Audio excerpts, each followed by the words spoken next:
I joined the Navy. I joined the service actually at 40 years old. So I was well out of Saginaw Valley. I was well into my career in higher education. Joining at that age allowed me to have a maturity. It allowed me to see that this being a part of my life has been an amazing experience. You know, still having a sound mind and sound body, I appreciate, but have enjoyed it still at every moment.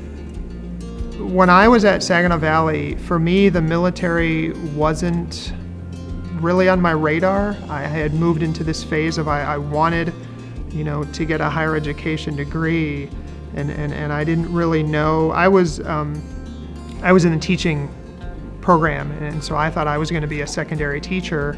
Saginaw Valley grounded me and started me in a way of education and commitment, and I think that later brought about the desire to join the Navy.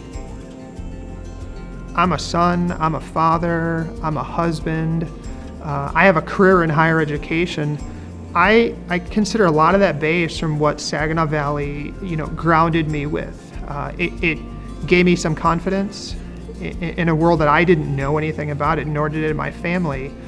So I can say to sailors now, and I have said to sailors now, you know, we need to be an educated military. We need to be a service of leaders, of people who are willing to take the watch and to stand up for what we think is right. But we need to be educated when we do that. And I can say, and I've said to sailors, so let me tell you about when I went through school. Let me tell you what it was like.